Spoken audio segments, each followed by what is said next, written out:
ವಿಟ್ಲ ಕಸಬಾ ಗ್ರಾಮದ ಕುರಂಬಳ ನಿವಾಸಿ ಹಮೀದ್ ಎಂಬವರ ಮನೆಯಲ್ಲಿ ಭಾನುವಾರ ಬೆಳಗ್ಗೆ ಏಕಾಏಕಿ ಗ್ಯಾಸ್ ಸಿಲಿಂಡರ್ ಸ್ಫೋಟಗೊಂಡು ಮನೆ ಸಂಪೂರ್ಣವಾಗಿ ಜಖಂಗೊಂಡ ದುರಂತ ಸಂಭವಿಸಿದೆ. ಕುರಂಬಳ ನಿವಾಸಿ ಇಸುಬು ಬ್ಯಾರಿ ಅವರ ಪುತ್ರ ಹಮೀದ್ ಅವರ ಮನೆಯಲ್ಲಿ ಬೆಳಗ್ಗೆ ಸುಮಾರು 11 ಗಂಟೆಯ ವೇಳೆಗೆ ಈ ದುರಂತ ಸಂಭವಿಸಿದೆ.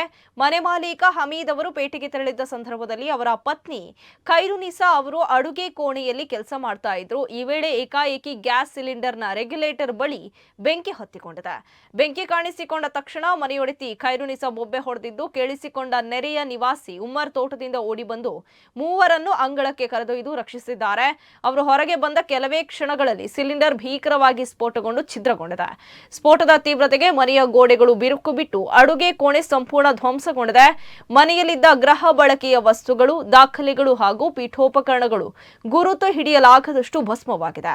ಲಕ್ಷಾಂತರ ರೂಪಾಯಿ ನಷ್ಟ ಸಂಭವಿಸಿದೆ. ಇನ್ನು ಘಟನೆ ನಡೆದ ವಿಷಯ ತಿಳಿತಾ ಇದ್ದಂತೆ ವಿಟ್ಲ ಪೊಲೀಸ್ ಠಾಣೆಯ ಸಿಬ್ಬಂದಿ ಹಾಗೂ ವಿಟ್ಲದ ಇಂಡೇನ್ ಗ್ಯಾಸ್ ವಿತರಕ ಸಾಯಿ ಗಣೇಶ್, ಸಂಸ್ಥೆಯ ಮಾಲೀಕ ಸತೀಶ್ ಆಳ್ವಾ ಸೇರಿದಂತೆ ಪ್ರಮುಖರು ಸ್ಥಳಕ್ಕೆ ಭೇಟಿ ನೀಡಿ ಪರಿಶೀಲನೆಯನ್ನು ನಡೆಸಿದ್ದಾರೆ.